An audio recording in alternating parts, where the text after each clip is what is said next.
Daghan kaayo ang mga nindot nga mensahe nga dayag karon sa atong mga pagbasa labi na gid sa ebanghelyo.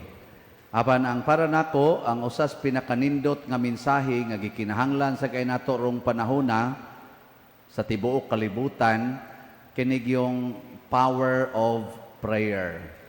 Mo nang gitudluan ni Kristo ang iyang mga tinun-an nga ayaw gyud mo hunong og ampo. Because prayer is power. Sige ba mag-ampo? Kinsa dinhi ang magrosaryo gyud or nakarosaryo na everyday. Mayo kay nakaabot yung mga 20 kabuok. Kamo dayong uban unsa inyong gibuhat? Siging pangwarta. Gatuo manggod ta nga wealth is power. Mo nang sige gitag pangitag kwarta, pero ang tinuod yun nga power is prayer.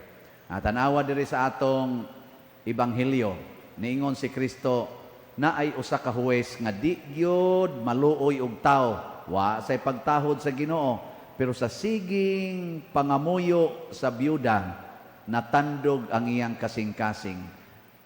So ingon ana ang prayer makatandog og kasing-kasing.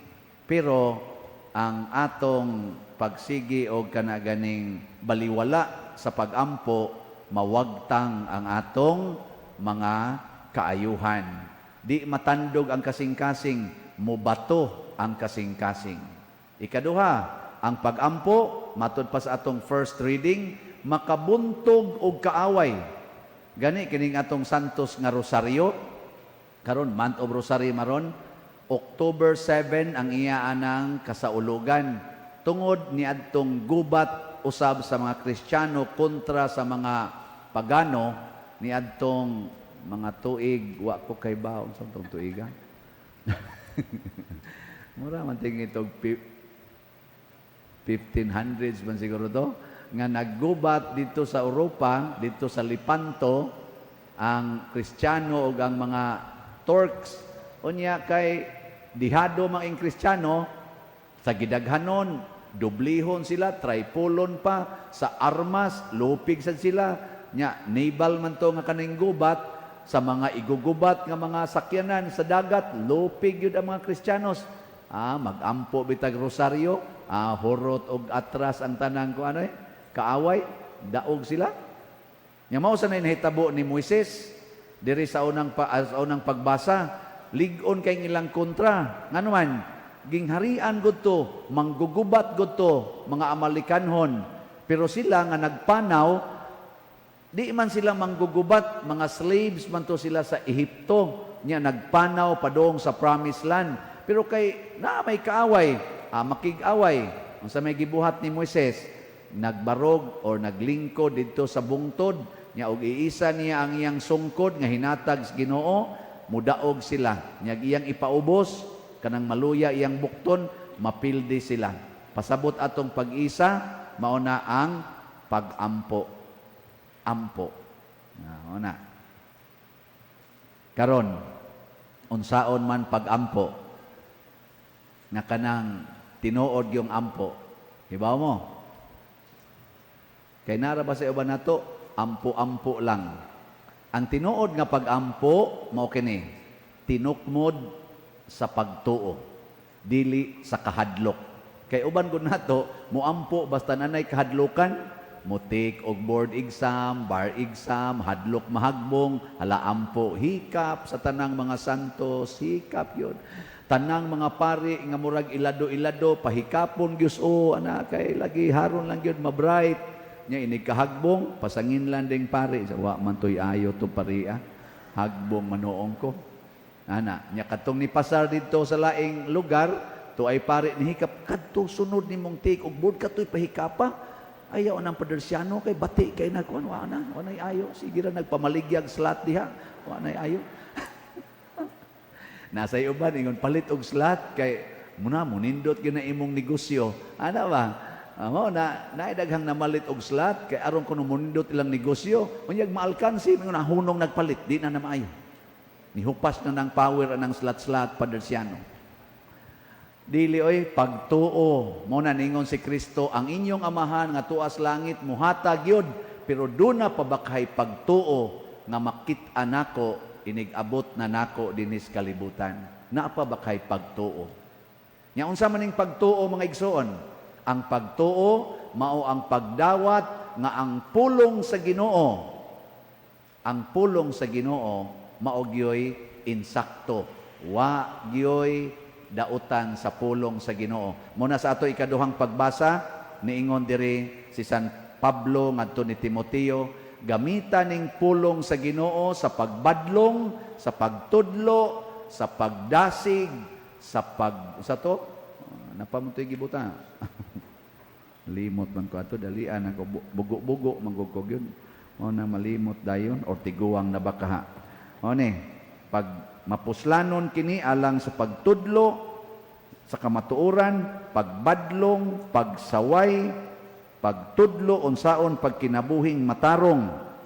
Unya, gamiton kuno ni, ingon siya diri, daniha, badlunga, dasiga, og tudloi ang mga tao. Pulong sa Ginoo. Kinsa niyo dinhi ang nahigugma gyud sa mga pulong sa Ginoo. Taas ang kamot.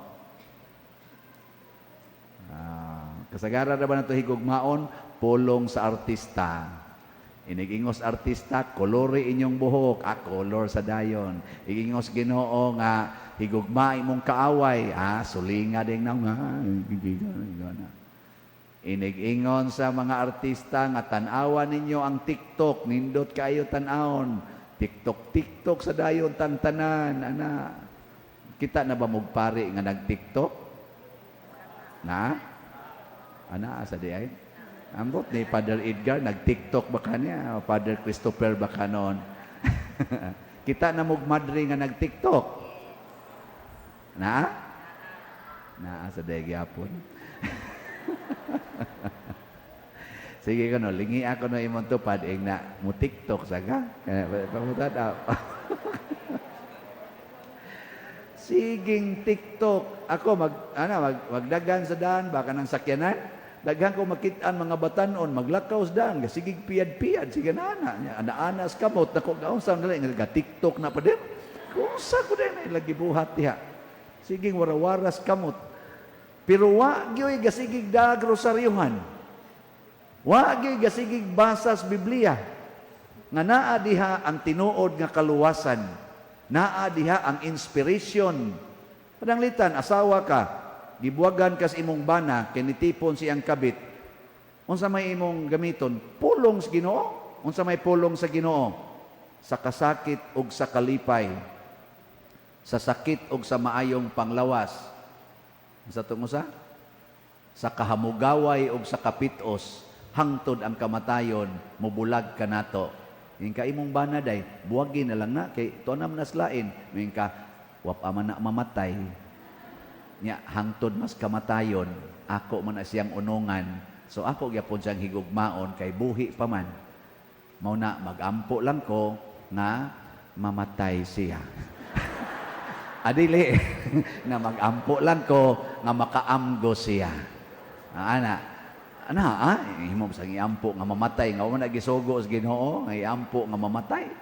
Pero pag-ampo, unsa may imong pag-ampo?